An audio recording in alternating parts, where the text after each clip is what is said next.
pues ya estamos ahora sí iniciando este curso, la primera sesión del curso sobre Hans Kung, Teología en Libertad, pues también aprovechando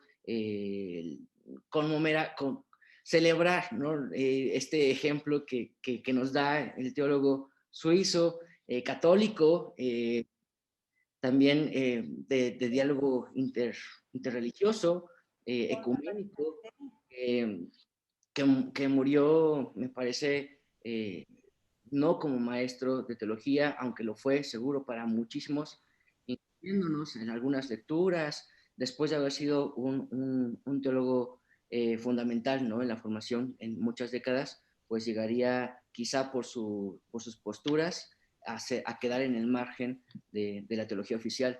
Pero bueno, empezamos este curso, estará con nosotros hoy la doctora Marilú Rojas, y tendremos cada semana diferentes profesores. Hoy tenemos este gusto, ya decía hace un momento, pues bueno, Marilú, que tiene nuestro cariño, la admiración por el trabajo que hace, por el compromiso, creo aporta algo muy especial a la iglesia, ¿no? Y en especial esto sobre las mujeres, ¿no?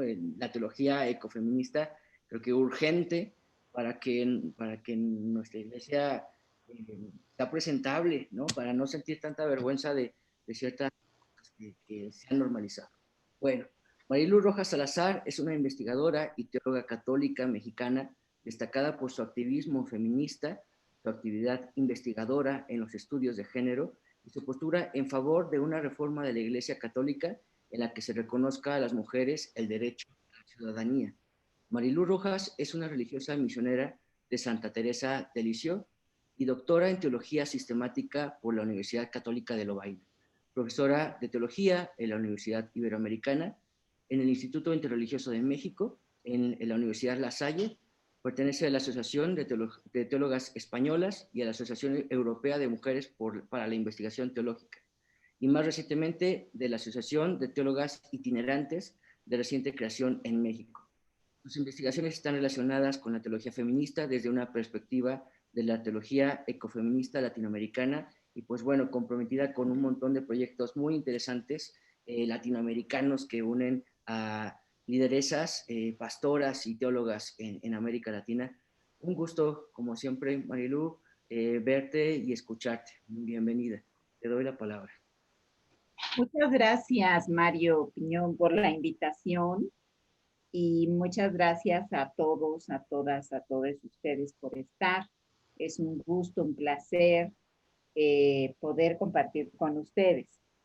Bueno, primero voy a decir quién fue Hans King, aunque ustedes lo conocen y saben quién es él, pero quiero recordar que es un teólogo suizo católico, como ya se dijo, pero ha sido uno de los teólogos castigados por el Vaticano. Y vamos a saber por qué, ¿verdad? Porque cuando castigan a un teólogo, pues le dan fama, ¿no? Porque antes en la antigüedad lo castigaban, lo llamaban hereje y lo expulsaban de la iglesia y se acabó. O en el caso de las mujeres, no la expulsaban de la iglesia, sino la quemaban y quemaban sus libros. Es el caso de la Inquisición y la cacería de brujas. Pero en el caso de Hans Kuhn, pues no lo pudieron quemar, ni a él ni a sus libros, pero sí lo censuraron. Y vamos a saber por qué. Él tiene un librito maravilloso que se llama La mujer en el cristianismo, editado por Trott. Y voy a citar sus palabras textualmente. Dice él, confieso que yo empecé a plantearme el problema de la situación de la mujer en la iglesia en el Concilio Vaticano II. Estamos hablando del año 63, o sea, de hace casi 60 años. Dice, en el que participé como teólogo. El movimiento del 68 también favoreció el movimiento dentro de la iglesia en favor de la mujer. En mi caso particular, dice Kuhn, la encíclica Humane Vitae del año 68 del Papa Pablo VI en contra de la anticoncepción fue la ocasión directa para un cuestionamiento amplio con el título de Infalible 1970. Mi cuestionamiento no fue contestado por el Vaticano, sino castigado, sin atenerse a derecho, en un procedimiento inquisitorial que el 18 de diciembre de 1979 terminó retirándome la licencia docendi. Quiere decir la autorización para enseñar eclesiástica. Mi nueva situación, dice Kuhn, de enseñante independiente en la Universidad de Tubinga a partir de 1980 me ha proporcionado de todos modos la gran oportunidad de poder cultivar ahora interesantes temas de estudio durante mucho tiempo acariciados. Y va mencionando, o sea, que le hicieron un beneficio castigándolo, ¿verdad? Quitándole la licencia docente. Dice, las religiones mundiales, un tema de estudio, la paz mundial, la ética mundial, la literatura mundial, y no en último lugar, el de la mujer en el cristianismo. Y entonces así sigue. Cierro el texto que él mismo escribe, donde narra por qué lo censuraron. Porque cuestionó a Pablo VI en su tema de infalibilidad acerca justamente de la prohibición de los anticonceptivos para las mujeres, porque él no estaba de acuerdo, ¿no? Y entonces, pues eso le valió la censura. Para quien quiera saber por qué le censuraron, es por cuestionar la infalibilidad del Papa en un tema tan delicado como era en los años 60, 70, el uso de los anticonceptivos para las mujeres, que el Papa Paulo VI había censurado en la encíclica mencionada, ¿no? Y entonces, pues él lo cuestiona y por ese cuestionamiento le quitan la licencia, que nunca le regresaron.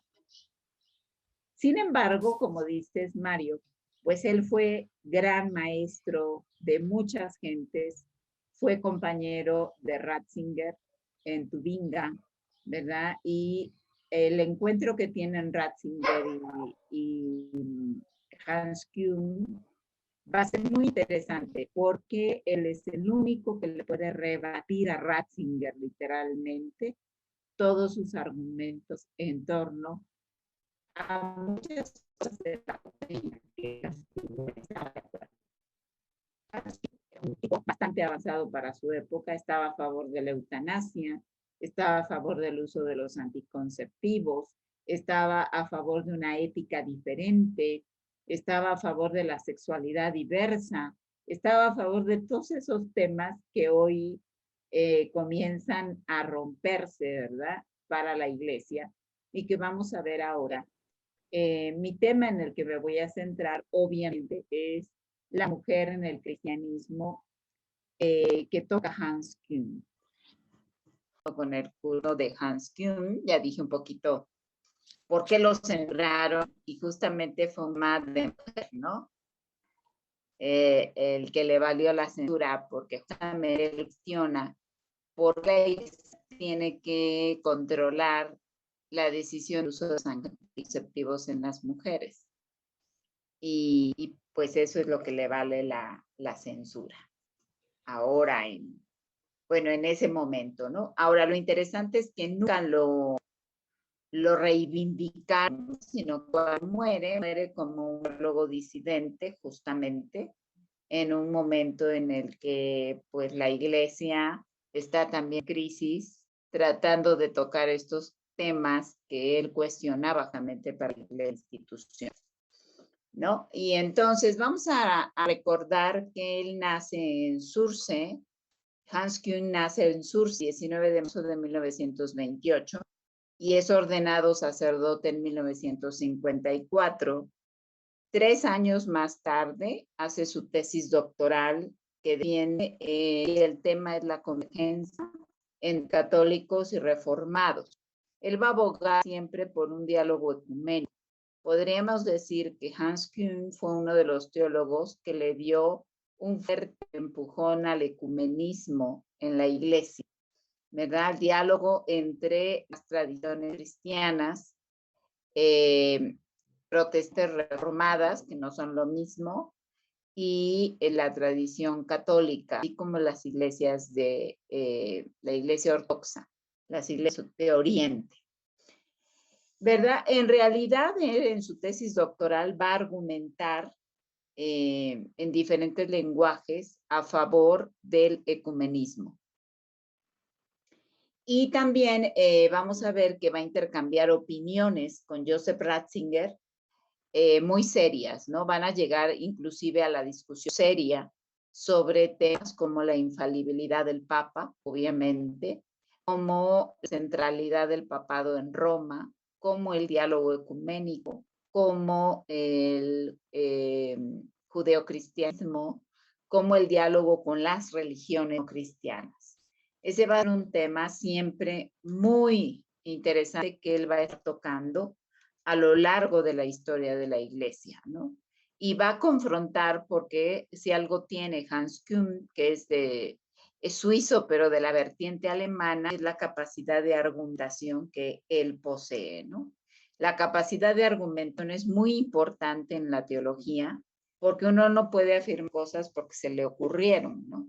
Uno tiene que dar justamente argumentos serios. Y entonces decía, ¿verdad?, que este señor va a poner en la de juicio más bien de la sexualidad. Cuando él propone su ética mundial, justamente cuestiona en la ética mundial el asunto de la eutanasia y escribe un libro maravilloso que les recomiendo que lean alguna vez, además de la mujer en el cristianismo, que se llama La muerte feliz. Él está a favor de la dignidad, de morir con dignidad, ¿verdad? Y a favor de aplicarse la eutanasia. Y les voy a contar un secretito. Hace unos 3 años o 4 que estuvo Leonardo Boff en la Ibero, ¿verdad? Por algunas razones, pues nos invitaron a compartir con él los alimentos. Y él nos platicaba justamente que Hans Kuhn le había pedido a él que le diera la absolución Hans, o sea, que Boff le diera la absolución a Hans, porque él quería aplicarse la eutanasia, el derecho a morir con dignidad. Y Boff no aceptó, ¿verdad? Porque Boff es un poquito más conservador en sus ideas. Entonces, bueno, era una decisión que él tenía pensada. No sabemos si la llevó a cabo o no, pero lo que sí sabemos es que fue uno de los grandes teólogos que se plantó la eutanasia como una cuestión de derecho al interior de el cristianismo católico romano, ¿no? Y entonces, eso para la época es pues una bomba, ¿no? Porque un teólogo de la edad de Kuhn, 53 años, que está pensando en que la muerte no tiene que ser un trauma sacrificial y doloroso, sino que puede vivirse con dignidad. Y a mí me parece que eso es de los grandes aportes que él tiene, ¿verdad? Entonces, vamos a ver que además de dedicarse Jung al estudio de la historia de las religiones, en particular de las religiones abrámicas, era conocido también por sus posiciones en el campo teológico moral, que a menudo eran críticas con ciertas cuestiones de la doctrina papal, tal y como lo entendió el Concilio Vaticano I en 1979. La Congregación para la Doctrina de la Fe le revocó la facultad de enseñar como teólogo católico, pero siguió trabajando como profesor emérito de teología ecuménica en la Universidad de Tubinga. Y esto le generó muchos honoris causa, ¿no? Muchos doctores honoris causa que fueron justamente parte de lo que él trabajó. Vamos a ver que Hans Kuhn dice que las 3 grandes religiones monoteístas tienen un problema con las mujeres, pues ven a las mujeres como un problema.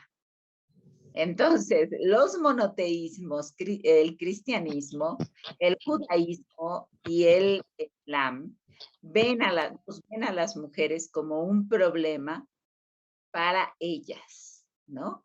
Así nos ven los patriarcas de las iglesias monoteístas. Las mujeres somos un gran problema que tienen que resolver. Ahora, ¿cómo lo van a resolver? No sabemos, ¿verdad? Porque para la mayor parte de estas religiones mundiales, dice él textualmente, la mujer es un problema. Desde los tiempos más remotos, está subordinada siempre al hombre. En segundos lugares dentro de la familia, de la política y de la economía, limitada en sus derechos, incluidos los referentes a su participación en el culto. O sea, está tocando tres elementos claves, ¿verdad? Subordinada siempre al hombre, porque los tres monoteísmos así lo han querido justificar en su lectura de los libros sagrados, como es la Biblia hebrea, la Biblia cristiana y el Corán. Entonces, estas tres grandes religiones, en sus interpretaciones del libro, lo que hacen es subordinar a la mujer al hombre. Segundo, nos colocan siempre a las mujeres en segundos lugares en las instituciones, la familia, la política y la economía. Y es que recuerden que las mujeres ganamos mucho menos salarialmente que los hombres a nivel mundial, aunque tengamos los títulos mismos o inclusive mayor preparación académica en los espacios de universidades, nos siguen pagando menos, ¿no? Vamos a ver que el tercer punto que Kuhn coloca, dice, está limitada en sus derechos, incluidos los referentes a su participación en el culto. Es decir, en el cristianismo, en el islam y en el judaísmo, las mujeres no nos permiten la participación del culto. Recuerden que en la sinagoga hay un espacio para las mujeres, en la iglesia católica solo tenemos derecho a sacramentos, hay uno al que no tenemos derecho, y no estamos tomadas en cuenta, nuestros cuerpos no son crísticos, representativos de lo sagrado, porque supuestamente el cristianismo, Jesús se encarnó varón. Ahorita vamos a ver ese punto. Y entonces, como se encarnó varón, los hombres son representación de lo sagrado, mientras que las mujeres no lo somos, ¿verdad? Según este argumento. Y pues en el Islam, además, también, ¿verdad? El asunto de la utilización de la mujer solamente para la procreación, que eso también lo tiene cristiana, el catolicismo y las iglesias cristianas siempre hacen hincapié en la utilización de la mujer solamente como madre, a propósito de que estamos en una cultura donde la maternidad es una contradicción absurda, en una cultura latinoamericana y caribeña, donde las mujeres somos solamente varadas por ser vientres reproductores. Y donde la cultura no nos permite que no lo seamos, porque entonces nos castiga o nos censura. Y por otro lado, la contradicción es que hay una idolatrización de la maternidad y una violencia hacia las mujeres. Los mismos que adoran a la madre son los mismos que la violentan y la matan. Entonces, me parece que esa es la contradicción que está ahí colocada, ¿verdad?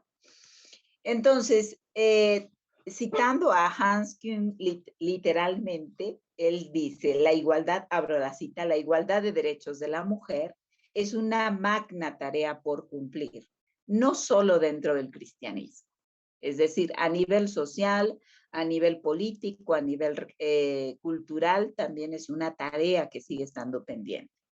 El derecho de la iglesia es de cuño androcéntrico y masculino y se refiere al derecho canónico, porque ustedes saben que las mujeres en el derecho canónico de la iglesia no tenemos derecho, ninguno, ¿verdad? Entonces es un derecho pensado para los varones. Dice, de las cátedras de teología, se está excluyendo a las mujeres en lo posible. O sea, las universidades teológicas, los seminarios, las universidades pontificias, nos tratan siempre de excluir a las mujeres de las cátedras de teología en general, ¿no? Entonces, ¿por qué? Porque seguimos siendo un peligro. Acuérdense que él afirma eso, ¿no? Somos un problema, un peligro para las religiones, porque así nos han asignado ese papel, ¿verdad? Peligrosas y problemáticas, desde la mirada patriarcal, obviamente, ¿no? Él dice que desde el comienzo mismo no fue solo un movimiento de varones, sino que la mujer en el cristianismo tuvo una historia y hubo mujeres que siguieron a Jesús. Y cita textualmente, la praxis de Jesús de llamar también a seguidoras era poco convencional y contradecía las estructuras patriarcales imperantes. Eso quiere decir que también Jesús, como decimos aquí en México, se rifó el asunto de involucrar a las mujeres en el grupo de los seguidores, ¿verdad? Y entonces, y él lo dice por aquello de que la tradición patriarcal de la Iglesia Católica Romana ha argumentado en esa tradición de que Jesús no llamó a las mujeres, solamente a los hombres, y obviamente ese argumento hace mucho que se cae, ¿no? Porque no es un argumento. Primero, porque es una cuestión de tradición, pero ni siquiera Jesús la implantó. Esa tradición se implantó después del siglo V, VI. Los primeros 5 o 4 siglos de la Iglesia, las mujeres tenían papeles muy importantes, como diaconisas, como presbíteras, y hay que entender presbítera como anciana, como viudas. La viudez era un ministerio, no era un estado de vida. La virginidad, que era una opción de vida alternativa para mujeres que no querían casarse o que huían de matrimonios forzados, sobre todo niñas de 12, 10 años que eran casadas con viejos de 60. Y entonces las mujeres declaraban su voto de virginidad, huían al desierto, se rapaban la cabeza y votaban por allá las herencias de los padres, porque normalmente eran mujeres ricas. Y la virginidad entonces no era entendida en el concepto que hoy entendemos nosotros de ímenes, no tenía que ver con eso, ¿verdad? El voto de virginidad era justamente vivir sola en el desierto con una vida austera. Eso era el voto de virginidad y no tenía que ver con una connotación sexual. Porque, y aquí voy a hacer un paréntesis, eso no lo dice Kuhn, lo digo yo, porque cuando uno estudia los textos antiguos se da cuenta que hay tipos de prostitución y tipos de virginidad. En la Biblia hebrea aparece que prostituta o prostitución es referida a darle culto a otros dioses. No tiene que ver con una connotación sexual. Dice, el pueblo se prostituyó, es decir, le dio culto a otros dioses, ¿verdad? Se prostituyó porque no cumplió las normas de la ley, era prostituirse. Se prostituyó porque vivía fuera de la ciudad, en la frontera, o se había casado con un forastero o una forastera. Acuérdense que Deuteronomio y Números hace la prohibición de casarse con moabitas. Y bueno, y con cananeas y todas estas, por aquello del culto a las deidades. También prostituirse eran mujeres que tenían que trabajar para sostenerse, porque en la cultura androcéntrica judía, los hombres eran los proveedores económicos de las mujeres. Si una mujer trabajaba, era prostituta. Entonces ya llevamos como 3 o 4 conceptos de prostitución, ¿verdad? Si una mujer era autónoma, no estaba bajo la autoridad de un hombre, de un hijo o de un pariente hombre, era considerada prostituta. Si predicaba en las calles, era prostituta. Si hablaba en la calle, en público, con cualquier persona que no fuera su marido o sus hijos, era considerada prostituta. Luego entonces, por antítesis, encontramos que virginidad es una mujer que le da culto a un solo Dios. Es una mujer que se ha casado con alguien de su misma tradición y que cumple las leyes. Es una mujer que está bajo la autoridad de un varón. Pero también es una mujer que tiene a su primogénito varón. Es el caso de María. Ese es el sentido de la virginidad, no es un sentido sexual.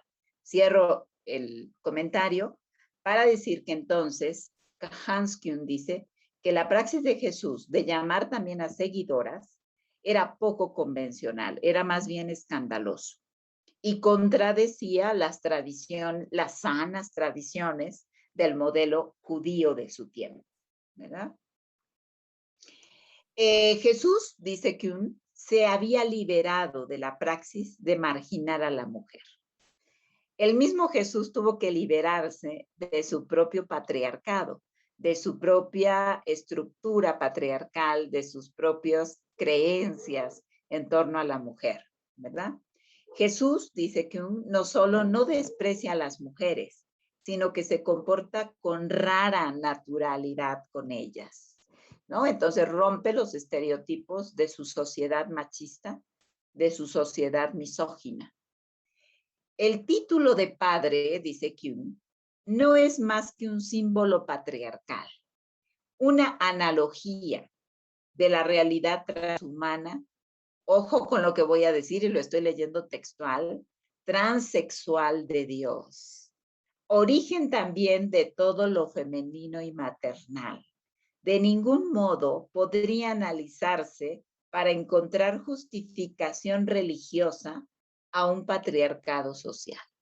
O sea, que la iglesia hoy, y eso ya es comentario personal, que la iglesia hoy argumente que se funda en la tradición patriarcal y en la idea de que Dios es masculino, es un no argumento, es una falacia. Porque él dice, de ningún modo puede argumentarse o podría analizarse para justificar un patriarcado social, mucho menos un patriarcado eclesial, ¿verdad? Y el otro elemento que quiero destacar en este comentario que él hace en el libro de la mujer en el cristianismo, es que él dice, al ser una analogía, se hace una analogía de la realidad transhumana, o sea, no binaria de género, transexual. Digo, ahora saben por qué lo castigaron, ¿no?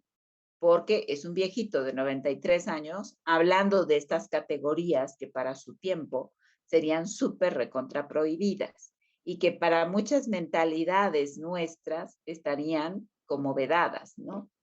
Entonces, esa es una de las frases célebres de Kuhn. Él dice que las mujeres en el movimiento judeocristiano de Jesús fueron muy importantes. Primero, porque las imágenes de las parábolas que Jesús hizo, las tomó del mundo de las mujeres.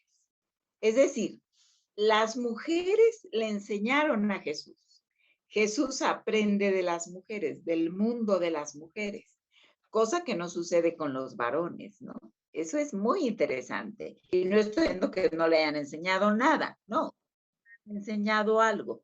Pero es muy curioso que casi una mayor parte de las parábolas en Lucas sean tomadas del mundo de las mujeres. Y afirma también que hubo profetisas además de profetas. Pablo, dice Kuhn, usa la palabra sinergoi para referirse a las mujeres como colegas. Esto es muy interesante. Fíjense, Pablo, tenemos por lo menos 3 figuras paulinas en los escritos paulinos, ¿no? El Pablo de la conversión. Sí, perdón. ¿Quiere alguien preguntar algo? No, ¿verdad? Bueno, el Pablo de la conversión de los primeros siglos es un Pablo que coloca a las mujeres en liderazgos ministeriales como la diaconía, como la dirección de las iglesias. Se habla de Tecla, de los hechos de Tecla y Pablo, ¿verdad? De las líderes de las primeras iglesias. Ese es el Pablo de la primera etapa. El Pablo de la segunda etapa, el Pablo misionero, ¿verdad? Coloca parejas, hombres y mujeres, que le ayudan en la misión. El Pablo de la tercera etapa, que es el Pablo que escribe Corintios, ¿verdad? Ya empieza a tener problemas con las mujeres, pero no es Pablo de Tarso, sino es el Pablo de la tercera etapa. Estamos hablando de una era subapostólica, es decir, los seguidores de Pablo de la comunidad de Corinto ya tienen un problema con las mujeres y las ven entonces como una competencia en el liderazgo. Por eso ordenan callarlas, ¿verdad? Todo esto lo encontramos en el librito este que les menciono de Hans Küng sobre la mujer en el cristianismo. Y entonces, ¿qué pasa con este Pablo de la iglesia de Corinto? Que no es el Pablo de la primera etapa. Este Pablo de la iglesia de Corinto sí es misógino. Y este Pablo de la iglesia, que no es Pablo, estoy aclarando, estamos hablando de la segunda o tercera generación de seguidores de Pablo, ¿verdad? Que ven en las mujeres un problema y un peligro para la predicación, porque resulta que este Pablo de Corinto tiene miedo a las mujeres a que le quiten o le ganen la fama en el ministerio de la palabra. Y entonces es este Pablo o este pseudo Pablo de la tercera generación que habla de que las mujeres se callen en las asambleas y que se pongan los velos y que hagan no sé qué y que se sometan a los maridos, ¿no? Entonces ese Pablo de la tercera generación.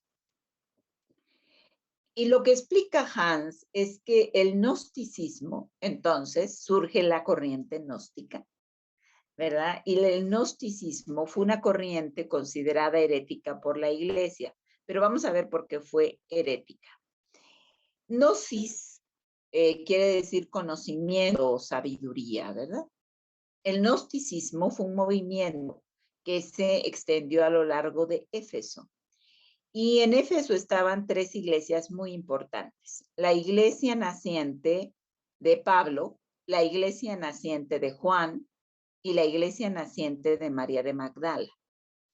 La iglesia naciente, y cuando hablo de iglesia naciente, es comunidad que se autodenominaba comunidad juánica o comunidad de María de Magdala o comunidad iglesia de Pablo, ¿no? Entonces, estas tres que habitan Éfeso van a estar muy influenciadas justamente la comunidad juánica y la comunidad de María de Magdala por el gnosticismo.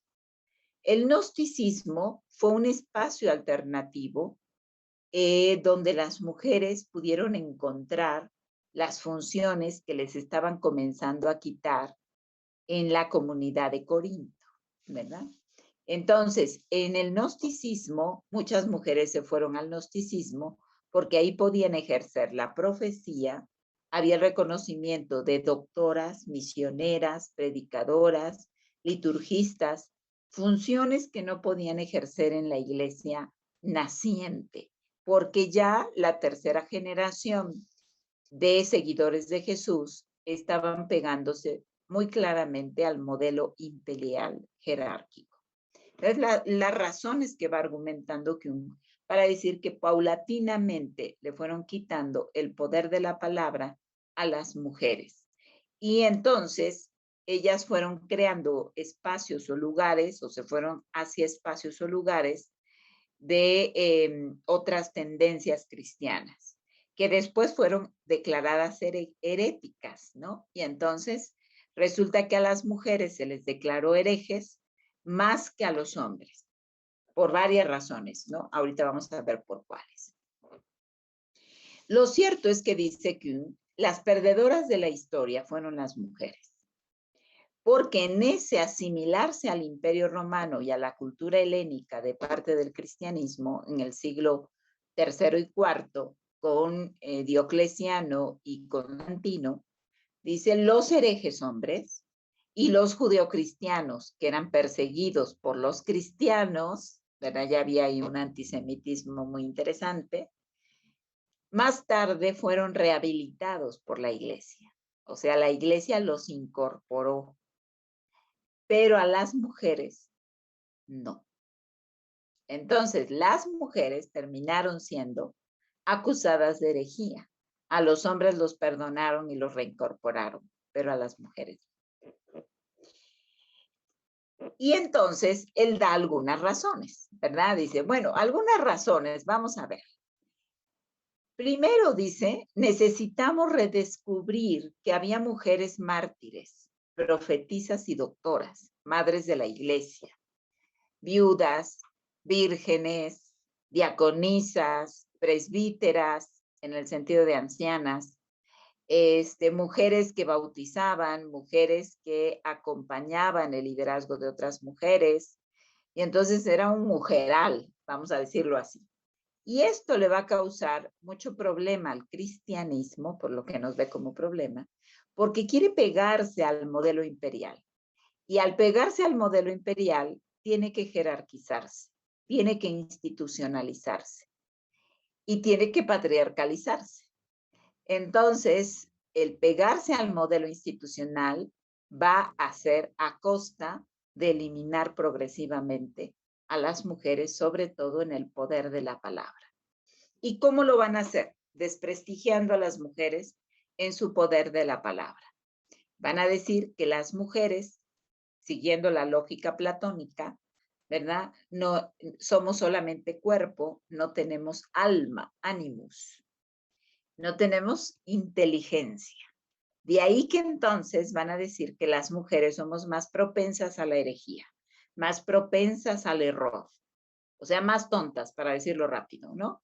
Y que los hombres son más capaces, más inteligentes, porque ellos sí tienen ánimos, alma e inteligencia. Entonces, esto va a permear toda la patrística helena de los 5 primeros siglos. Y varios de los padres de la iglesia, de los primeritos no, de la segunda generación de los padres de la iglesia, van a hablar de las mujeres como seres, dice Tomás de Aquino, de ideas cortas y cabellos largos, ¿no? Y Agustín de Hipona y otros más que van a decir cosas terribles de las mujeres, ¿no? Va a permear entonces esta misoginia al cristianismo por quitarle la palabra a las mujeres, ya que tenían un gran poder de la palabra. Y para hacerlo, usan la técnica del desprestigio, ¿no? Entonces las declaran herejes.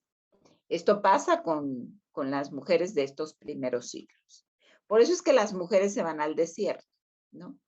Y muchas mujeres en el desierto encontraron más seguro el desierto que la iglesia, ¿verdad? Porque allá en el desierto pues no las podían ir a cazar de herejes, ¿no? Entonces el desierto se convirtió en un espacio de autonomía y de libertad para las mujeres.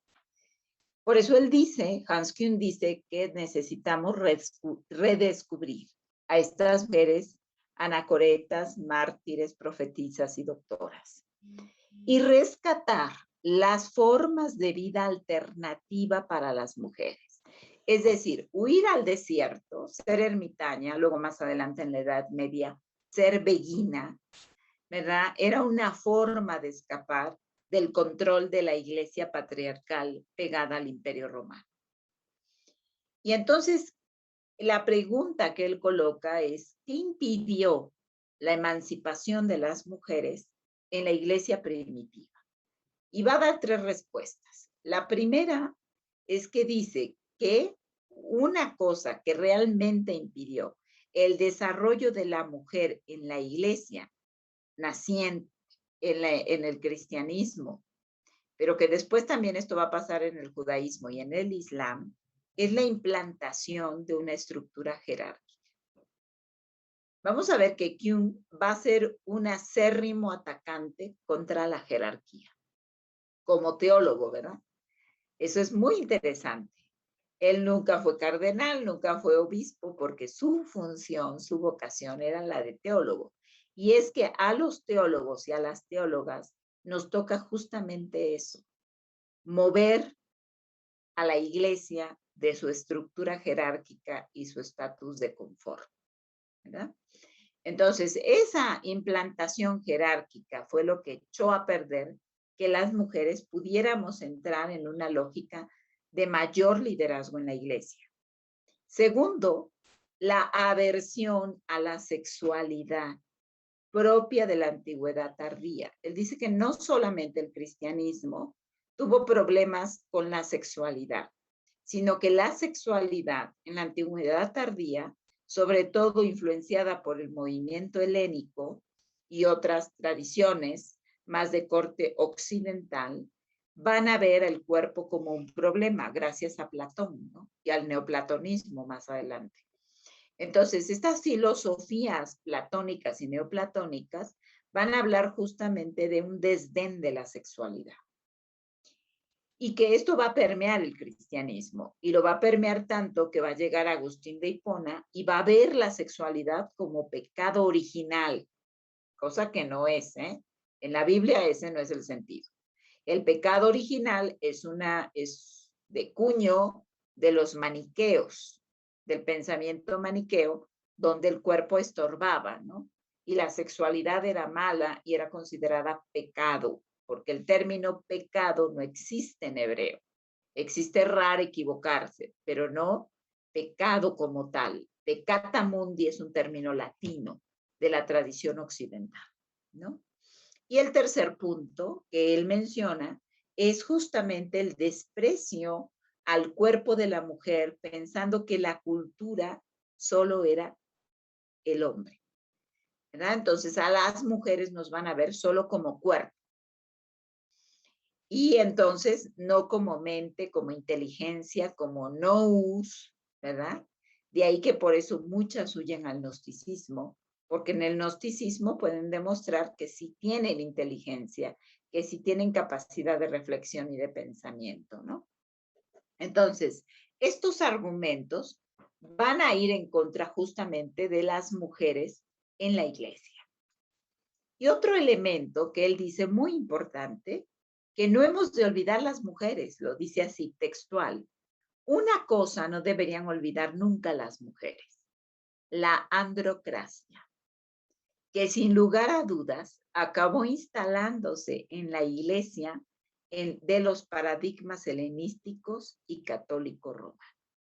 Entonces, estos modelos androcráticos, jerárquicos y patriarcales justamente son los responsables de que a las mujeres nos sigan viendo en la iglesia como un problema, ¿verdad? Y él va a decir, ¿verdad?, que no hay que cejar. Así cierra su texto. Dice, pero hay que seguir.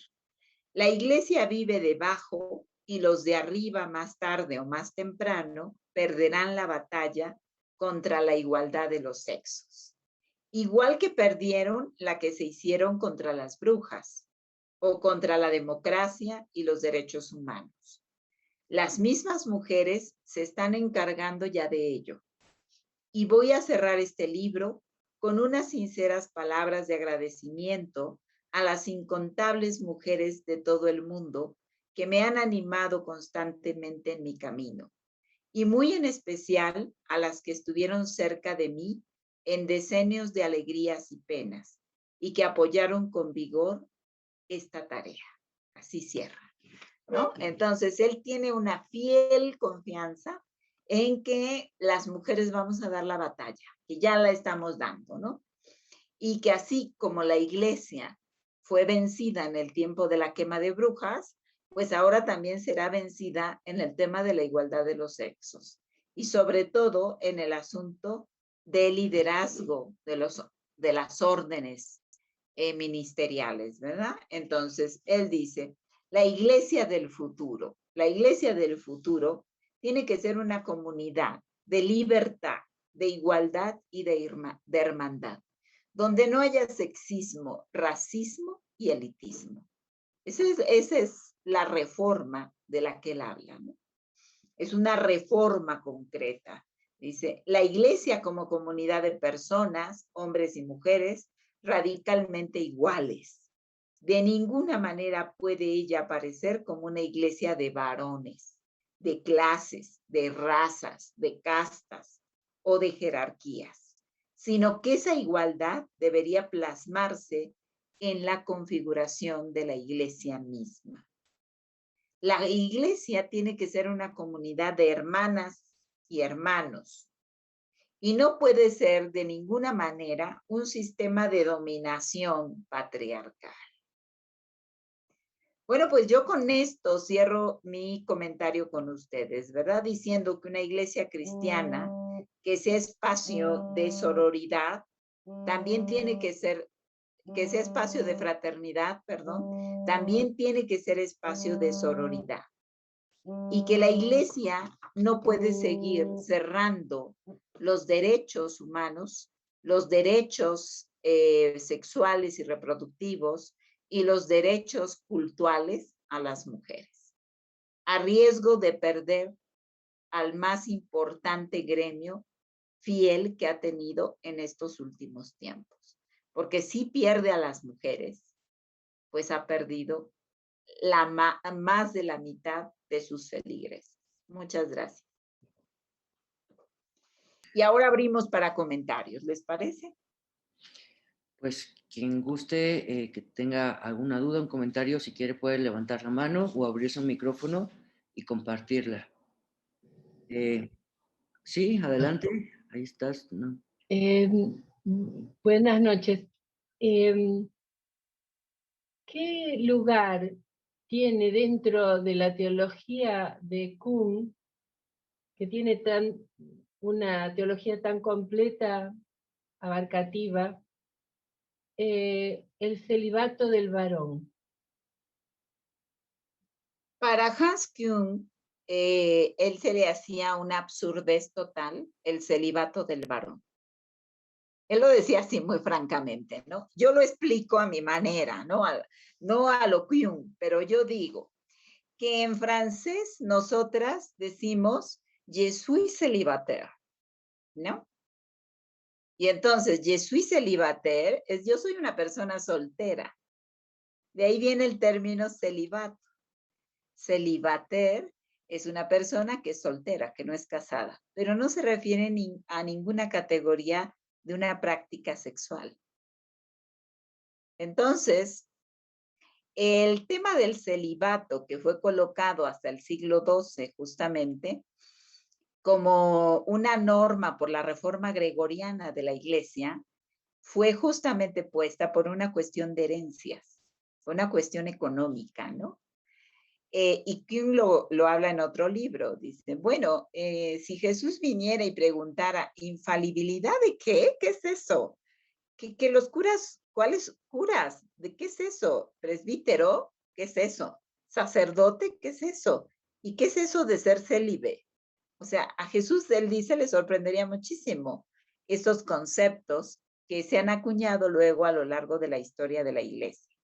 Pero es una cuestión de economía, porque ustedes recuerden que los seminarios no existían sino hasta la Reforma Gregoriana, siglo XI. Cuando comenzaron, acuérdense, había el clero alto y el bajo clero. El alto clero eran los monjes, las que vivían en las abadías, las grandes familias religiosas, los cistercienses, los trapenses, ¿verdad? Cluny, los franciscanos, todas esas grandes órdenes eran el alto clero, de ahí se elegía a los papas en la Edad Media, en la Baja Edad Media. Y el bajo clero, ¿verdad? Era los, vamos a decir ahora, los curas de pueblo, que llamaríamos hoy, perdón, pero es así, los sacerdotes diocesanos, ¿no? Y entonces ellos no estudiaban. El señor feudal lo que hacía es que tomaba a alguien y le decía, tú vas a construir una capilla aquí, tú eres el encargado de lo religioso y se acabó. Entonces eran borrachos, promiscuos, dejaban hijos por donde quiera, igualito que ahora, ¿no? Y estos señores, pues no tenían formación, igualito que ahora. O sea, sí tienen una poquita, pero no tanta, ¿no? Y luego no la continúan.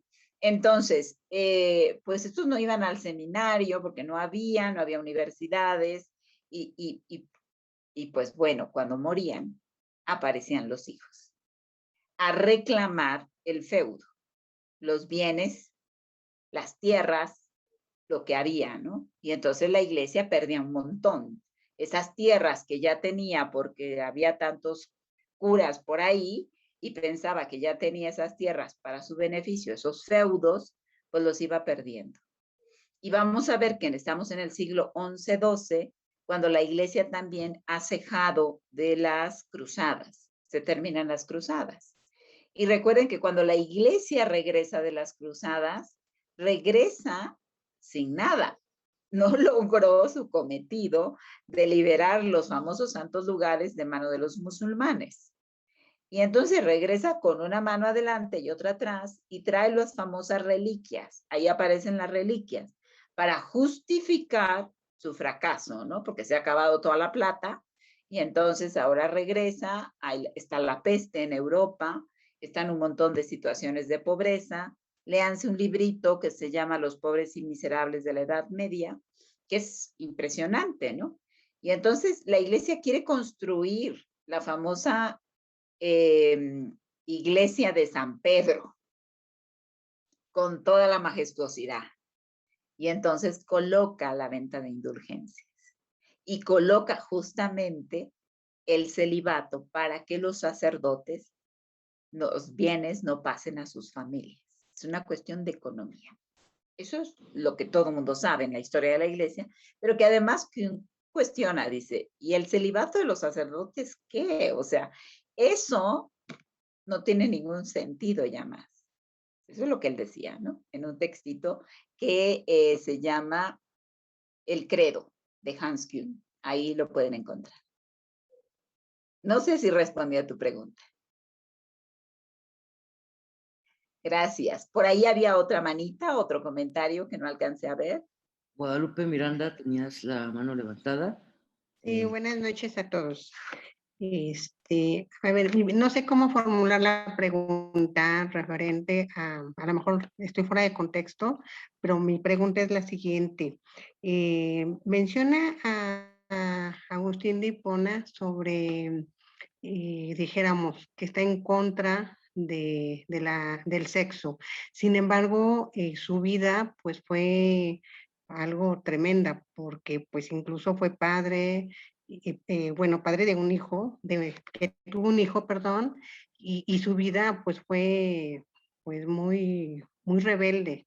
Y yo creo que para los que no son católicos y no comprenden esta parte y llegasen a leer la vida de Agustín, pues esto sería algo como que un tache para los católicos referente a la actitud en sus libros que él menciona.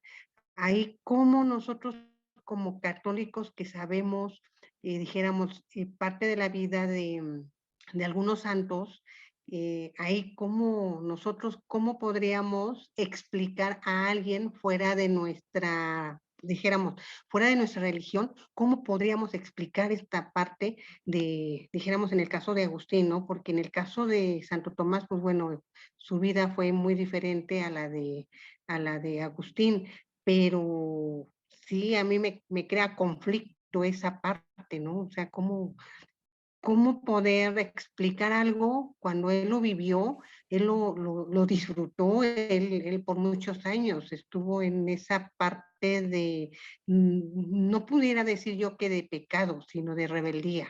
Ahí, ¿cómo podría yo, en el caso mío, ¿no? Que me crea conflicto, ¿cómo podría yo responder? Bueno, primero no te conflictúes porque eran hombres de su tiempo y mujeres de su tiempo. Y lo que ahora para nosotros es entendido como virtud o como gracia o como pecado, pues no lo era para ellos, ¿no? Acuérdate que todavía no estaba instaurado el voto de celibato. ¿De qué época es Agustín? Siglo VI. Y el voto de celibato vino hasta el siglo XI. Entonces nunca falló. Si tú quieres verlo así, tan simple como eso, ¿no? Lo que no fue en su año, no fue en tu año. O sea, el voto se instauró 4 o 5 siglos después. O sea que Agustín no estaba fallando en nada, ¿verdad?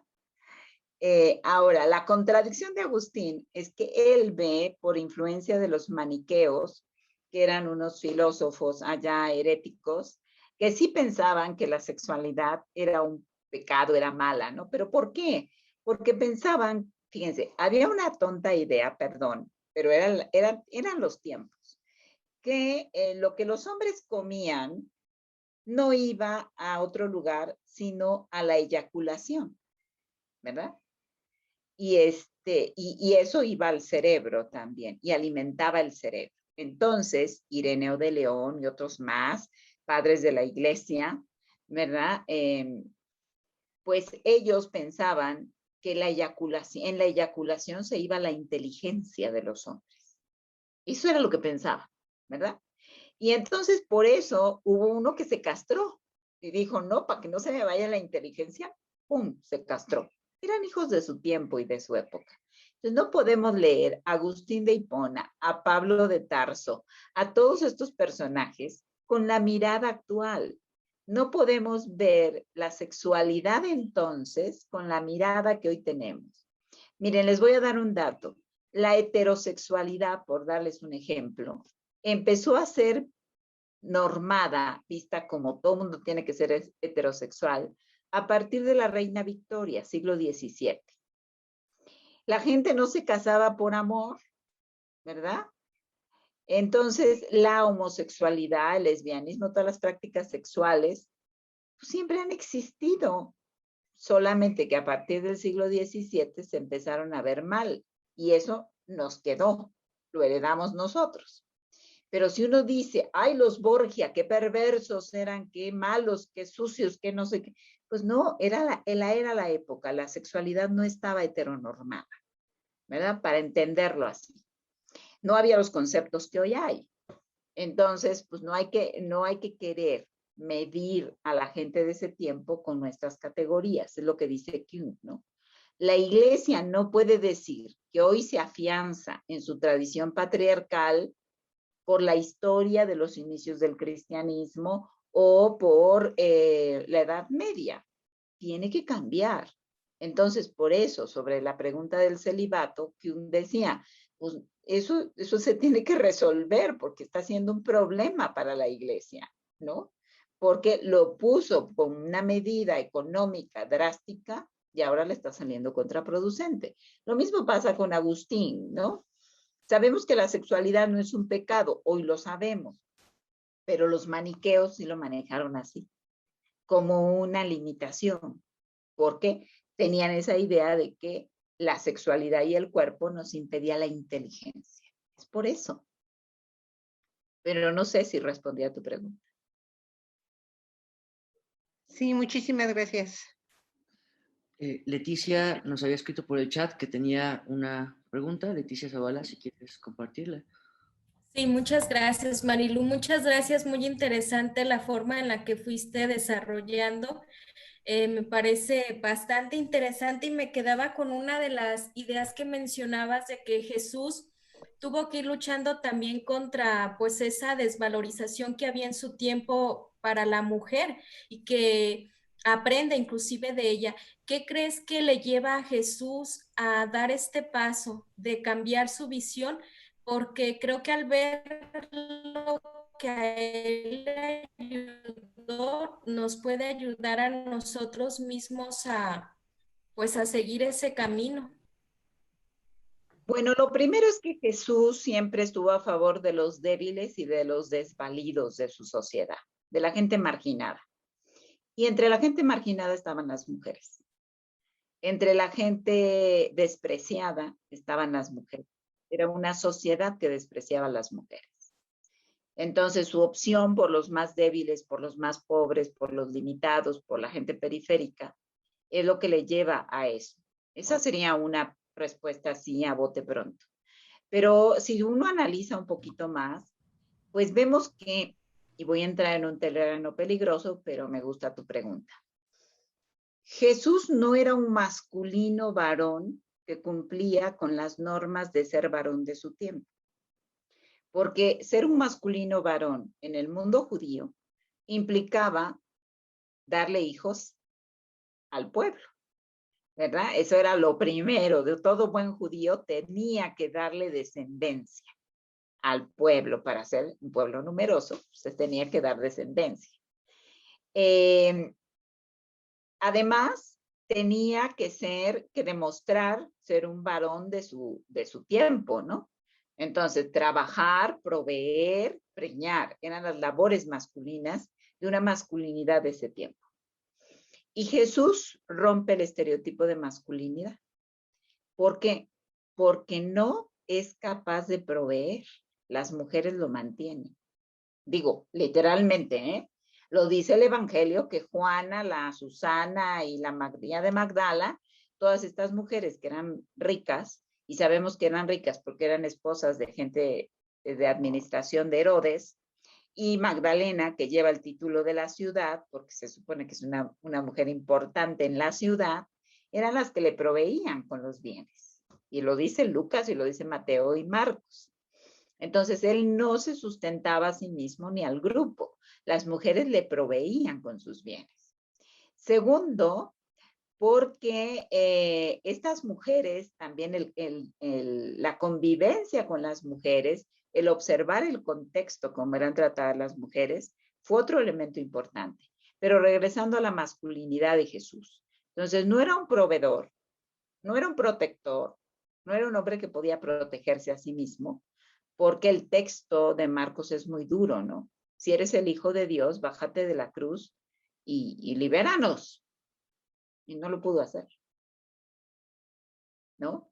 No era un valentón ahí buscapleitos que estuviera haciéndola de héroe, no lo era. Y tercero, muere feminizado, es decir, desnudo, sin poder, crucificado, exhibido como uno más. Y hay que recordar aquel texto donde dice que se jugaron la túnica a los dados, los soldados. Y usted puede preguntarse, ¿qué significa eso? ¿Qué pasó aquella noche con los soldados? Entonces Jesús rompe esos estereotipos.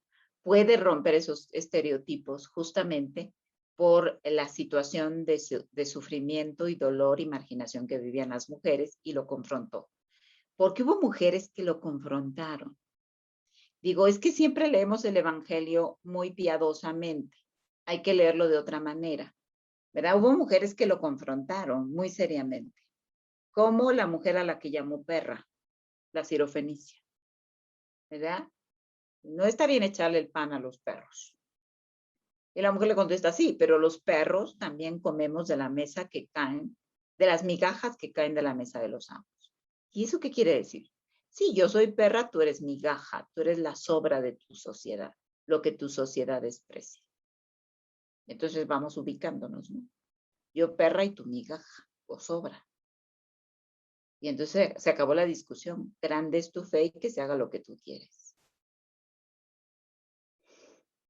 Y la otra fue la samaritana, que también lo puso bastante en su lugar, ¿no?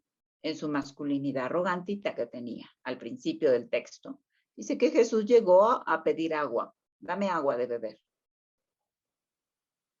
Pero ¿cómo tú, siendo judío, me pides a mí de beber? ¿Me expones a que sea considerada prostituta porque estoy hablando con un extranjero, con un hombre, con un extraño, ¿no?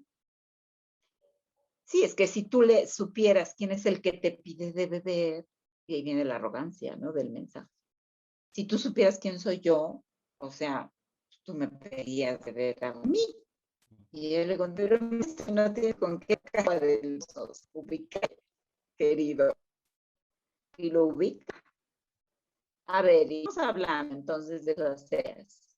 Los tuyos dicen que ellos tienen verdadero Dios y nosotros me dicen que ellos tienen al tuyo. ¿Cuál es verdadero? ¿El de Garizim o el de Jerusalén? Entonces las mujeres lo confrontan muy seriamente y se deja confrontar por las mujeres y aprende de eso. Lamentablemente los hombres hoy no se dejan confrontar por las mujeres. No quieren aprender, no tienen nada que aprender de las mujeres en su arrogancia patriarcal. Por ahí podrían ir algunas pistas para cualquiera que quisiera entrarle en una lógica de vencer su propio patriarcado, ¿no? Su propia cultura patriarcal. Muchas gracias, Marilu. Alejandra Buroto, si quieres. Tu micrófono está apagado. Ahí está. Ahí lo abrí, parece. ¿Me escucha? Sí. ¿Se escucha? Ya. Buenas noches para todos y todas. Oye, mi pregunta es la siguiente. ¿Qué visión tiene o qué libro, dónde encontrar sobre el laico, las laicas dentro de la iglesia, según King? Bueno, mira, sí, tienes un libro Perdona, muy bueno. porque lo que escucho el papel de la mujer como diaconisa, siempre como un rol casi clerical, pero como laicos, laicas en el mundo y dentro de la iglesia, ¿qué es lo que él planteaba? Sí, Esa gracias por tu pregunta, perdón. Adelante, termina. No, eso era, que eso es mi inquietud, el laicado en este minuto, porque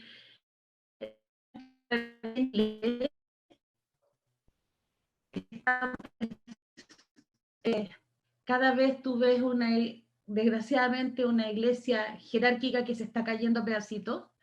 Vemos de estos curas que tú decías de parroquia, de pueblo, que están tratando de poner el hombro, pero hay una fuerte corriente dentro de las mujeres de la iglesia que está aflorando mucho, y el laicado, o sea, porque de verdad nuestra iglesia jerárquica es en este minuto, desgraciadamente, ya los tiempos de nuestra dictadura quedaron lejos cuando se veía el actuar de la iglesia. Ahora no se ve nada, todos con la cabeza escondida. Y eso es tremendamente triste. Sí. Por todo lo que ha pasado. Tiene toda la razón, y ojalá que la iglesia volviera a ser la de Jesucristo, pero no va a ser. pero ojalá que llegara a ser, porque ojalá. Es la esperanza, es la esperanza. Por eso me gustaría saber si tienes algo de King que se pudiera leer interesante, pero ya yendo hacia el laicado. Bueno, él cuando habla de los ministerios de la iglesia no habla de jerarquía. Estos liderazgos no eran jerárquicos, ¿eh? La diaconía no era jerarquía. La viudez no era jerarquía. No, pues sí. Pero eso era en esos tiempos, ahora es otra cosa. ¿No? Ajá, entonces, las vírgenes eran laicas, las madres de la iglesia eran laicas, las mujeres del desierto eran laicas, no tenían ningún estatus en la iglesia, ¿no? Eran laicas, ¿no? Ahora, lo que yo te quiero decir es que, pues mira, hay mucha esperanza, porque hay un buen grupo de chicas jóvenes, de mujeres jóvenes, y también de nuestras edades más o menos, que están haciendo un trabajo maravilloso fuera de las instituciones. Y yo personalmente creo que ese es el futuro del cristianismo. O sea, hacer ese trabajo fuera de las instituciones, hacer tus propias, hacer propias, bajo formación propia, en la que no dependamos ya ni de la parroquia, ni de la diócesis, ni de la jerarquía de la iglesia, ¿no? Entonces, eso te lo yo a lo personal. Hay muchas cosas allí, por ejemplo, en el texto de Una ética mundial. Y habla justamente en la ética mundial, justamente el trabajo de un ethos, de una actitud, que no tiene que estar dentro de la moral, porque él como que yo entiendo que él rechazó mucho la moral, la moralina de la iglesia, ¿no? De ahí no, esto no, porque dicen la iglesia que no. Es pecado. Esto no, porque quién sabe qué. Los homosexuales no, las lesbianas no, el aborto no, los anticonceptivos no, la no sé qué no. Bueno, entonces, ¿qué va a pasar, no? Y él dice, no, a mí esa moral no me interesa. A mí me interesa una ética mundial, ¿no? Y una ética de convivencia humanitaria, donde también anunciaba una parte de, pues, del planeta, ¿no? Ahí tenemos un de trabajo. Genera una ética mundial de convivencia, igualdad entre hombres y mujeres, y base, ¿no? Con ello ya es que es suficiente. Este texto te puede ayudar mucho. Ya, muchas gracias.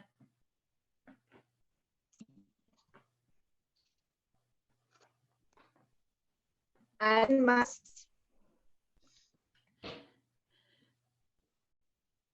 oye, una segunda pregunta, si es que puedo. claro. ¿Se puede? ¿Qué pasa?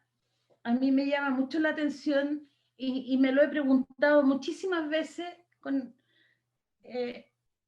la vocación, y yo creo que tiene que ver, como nos han enseñado toda la vida, lo que es la vocación al sacerdocio, ¿ya? Porque tú dices, no sé si me entiendes para dónde voy, la mujer también está llamada al sacerdocio, según la posición feminista y la que yo también adscribo. Pero ¿cómo hacer cómo ir ayudando a descubrir porque yo estudié teología en la Pontificia Católica de aquí de Santiago, y el sacerdote queda impreso por el bautismo y por todo, para toda la vida, y nunca hubo respuesta al por qué una mujer no llega al sacerdocio. Ya, comprendo todo lo que tú has explicado aquí, pero voy a la parte, como nos han enseñado en la misma universidad, el llamado.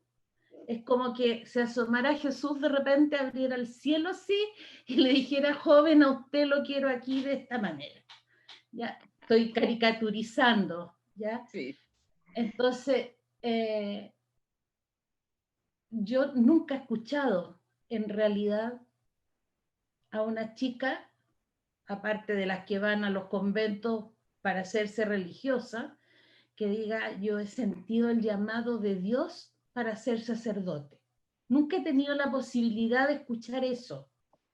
Entonces, siempre me he cuestionado si vale realmente la pena que uno diga: oye, yo con mi lucha llegué a ser cura o sacerdotisa, no sé cómo se le llamará. Si vale eso la pena, o tenemos que ir más por el camino del laicado. Esa es tengo esa duda en este minuto. Se me ha planteado con todo lo que tú has dicho aquí, y que además lo he pensado mucho hace mucho tiempo. Bueno, mira, voy a decir varias cosas, a lo mejor un poco deshiladas, pero espero te responda. Yo creo que la iglesia no tendría que tener sacerdocio. Ya, eso es lo primero, ¿verdad? Ya. Entonces, no tendría que tener sacerdocio, y tendríamos que ser la iglesia que Jesús quería, que está entre comillas, porque no quería una iglesia, quería una comunidad de iguales. Entonces, tendría que ser una comunidad de iguales, ¿no? Pero para la religión, porque Jesús siempre tuvo en contra del sacerdocio, porque era una herencia judía, el sacerdocio judío. No tiene nada que ver con el sacerdocio judío. Exacto. Elizabeth Schussler Fiorenza, ella dice que Jesús venía de una línea profética sapiencial. Yeah. Los profetas y los sabios, que eso era lo antiguo del antiguo Israel, ¿no? Cuando se fueron llevados a Babilonia al exilio, ahí se les pegó el sacerdocio en el segundo templo, en la reconstrucción del segundo templo. Cuando regresaron para rehacer la fe, el templo y reconquistar la tierra, ahí surge la sacerdote propiamente, copada del velo babilónico, más o menos cuarto, quinto, tiempo de Jesús. Lo propio del pueblo judío, el judismo no observa sacerdote, si se dan cuenta, hablan rabinos, pero no más tiene un sacerdocio, porque eso desapareció. Entonces, la iglesia, creo yo, que no tendría por qué tener sacerdocios, ¿no? Claro, después en la iglesia naciente ya se estructura para organizarse y lo que quieran, y está bien. Segundo, lo del llamado. Mira, yo creo que hay mujeres, y lo veo con mis amigas pastoras de las iglesias reformadas, que son súper buenas para el culto y que son súper buenas para acompañar a la comunidad. Entonces sí creo que hay una vocación para liderar a la iglesia o a la comunidad. No como tenemos el sacerdocio hoy, ¿no? Reducido a los sacramentismos y Así yo no entiendo las mujeres, por los yo feminista, estoy a favor del sacerdocio de las mujeres, como un derecho, como una ocasión que las mujeres pueden ejercer. Pero yo, te soy honesta, yo no, si la iglesia en este momento dijera, vamos a ordenar a las mujeres sacerdotes y yo no me anoto, porque esa no es mi vocación. Mi vocación es teóloga. Desde hace mucho yo lo tengo claro. Pero sí creo que hay mujeres que tienen la vocación para el ejercicio ministerial. Y cuando hablo de vocación, hablo de una doble acción. Es decir, de una decisión personal, de una opción de vida, ¿verdad? Entonces, así como tú dices, yo soy laica y a mí me gusta laica y me encanta, estoy feliz, una opción de vida. Así el sacerdocio tendría que ser una opción de vida. Y es una opción de vida.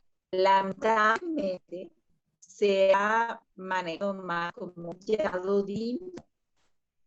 Pero entonces imagínense cuando alguien dice, no, yo no quiero ser sacerdote, gracias, bye. Pues entonces le está diciendo a Dios que no, porque así se maneja. Y entonces se carga mucha culpa, porque se maneja como una especie de coto divino, de llamado divino, y no lo es. Yo le digo a mis alumnos, tengo alumnos seminaristas, de hermanos religiosos, les digo, a ver, ¿nos llamó o nos anotamos? Las dos cosas, es un midrash, ¿verdad? Acuérdense del midrash bíblico. Acontece algo y se atribuye a Dios. Entonces yo decido ser mujer, cura, lo que sea, y digo que Dios me ama, pero es midrash. Es literalmente Dios me lo llamó y sí, yo sentí deseos de servir y hice una opción de vida, pero hay que decirlo así. No atribuirlo como un antropomorfismo divino de que Dios casi se me apareció. Es lo mismo que el ángel a María, ¿no? Que se apareció un ángel y le habló a María. Pues es un midrash, ¿no? Pero es una experiencia atribuida, una experiencia humana atribuida a lo divino. Pero es así, ¿verdad? Entonces yo sí pienso que el sacerdocio de las mujeres no es ponerse un clergyman y empezar a celebrar misas. Eso no es el sacerdocio de las mujeres. Yo tengo un texto que le voy a mandar a Mario, que se los puede compartir, sobre lo que pienso del sacerdocio que escribí para una revista española.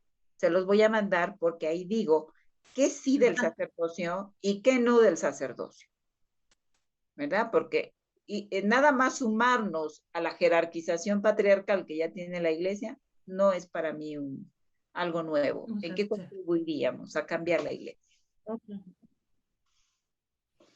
Y pues ya había comentado, a ver. Daniela tiene una pregunta, si quieres compartirla, Daniela.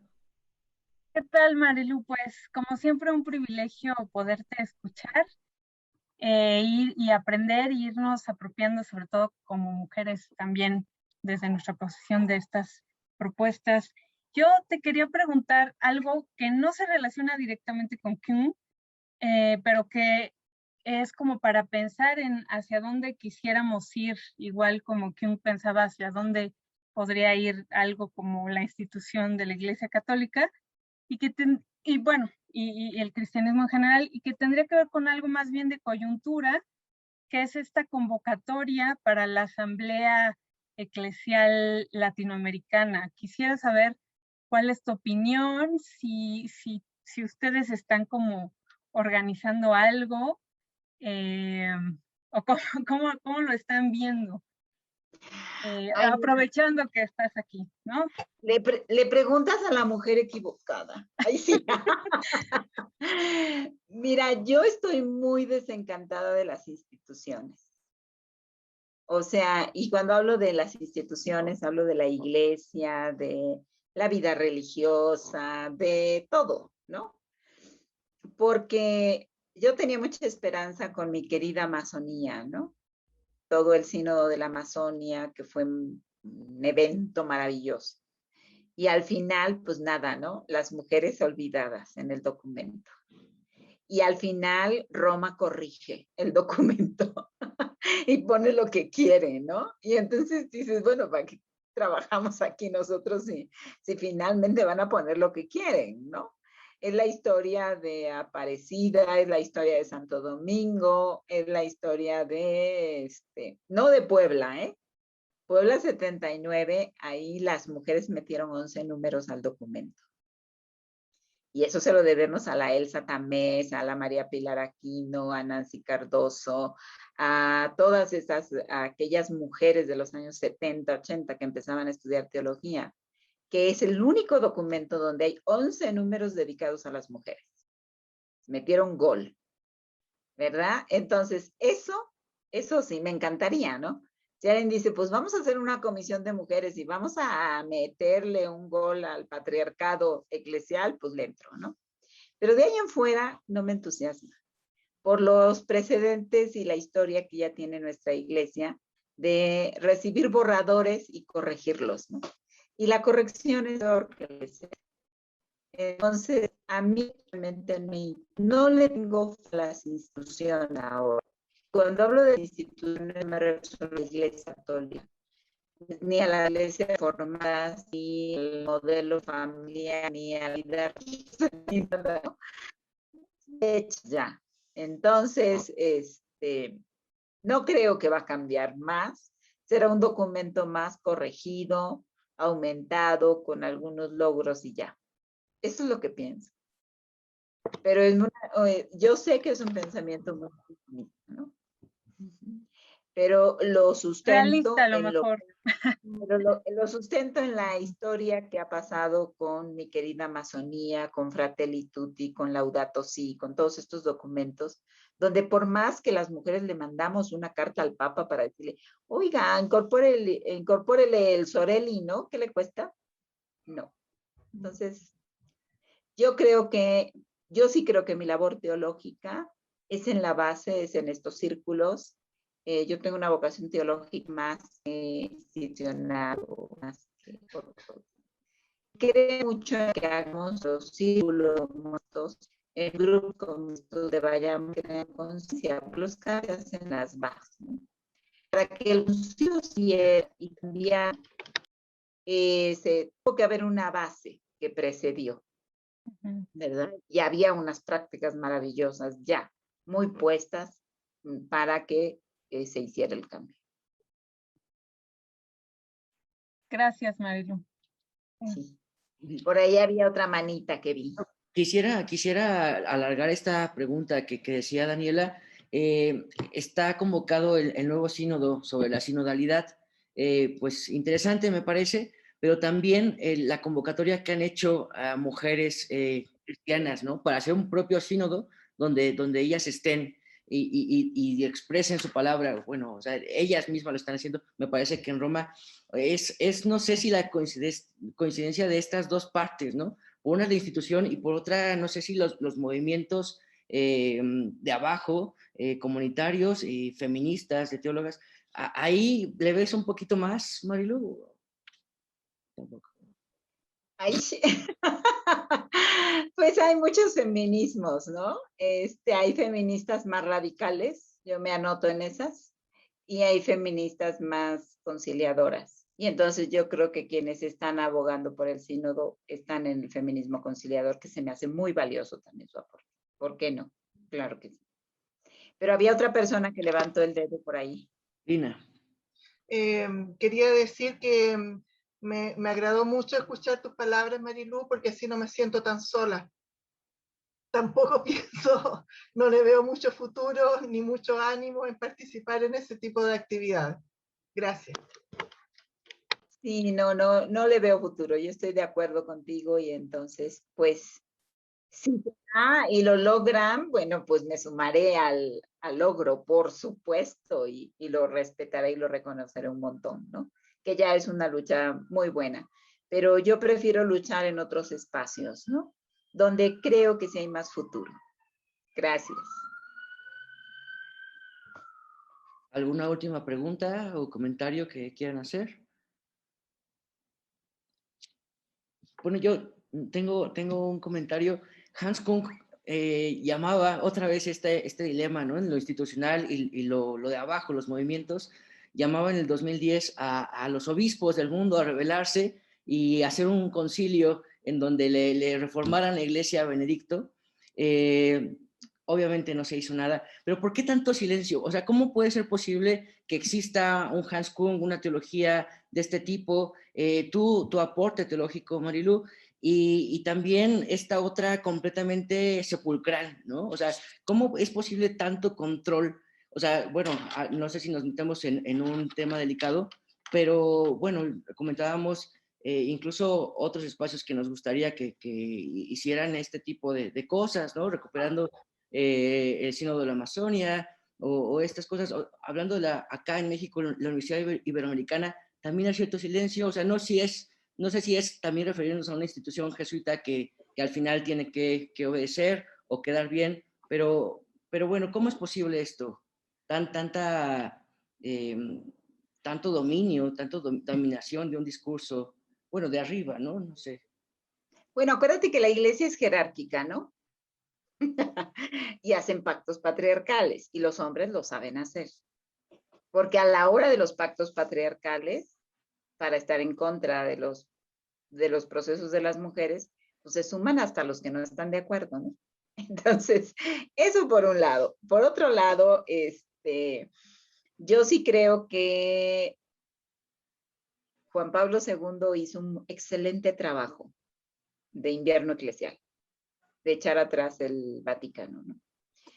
Juan Pablo II nombró durante 27 años de su pontificado, que duró un pontificado muy largo, 27 años, nombrados obispos ultraconservadores de su estrategia.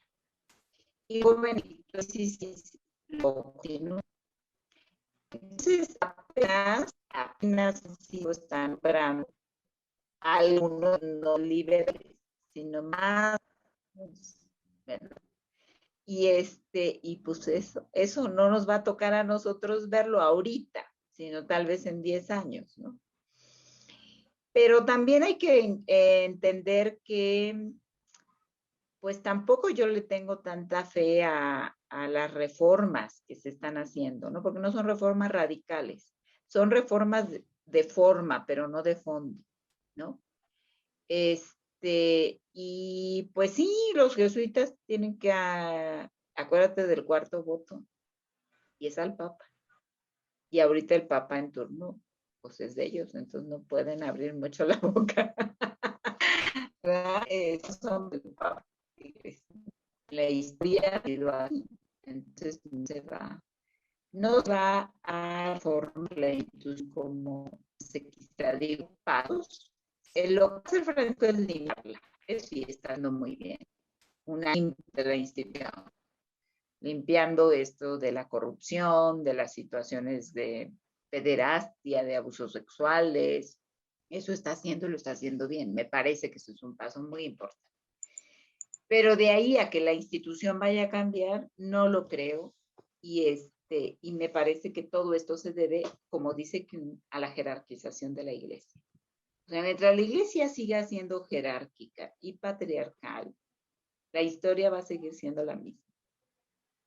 Mientras sean los hombres, los tres, pues tenemos verlos. Porque hay mucho y hay muy enojo contra las mujeres, socialmente, políticamente y religiosamente. Porque las mujeres hemos transgredido los mandatos de género que la religión ha puesto. Y cuando hablo de los mandatos de género es que estemos subordinadas.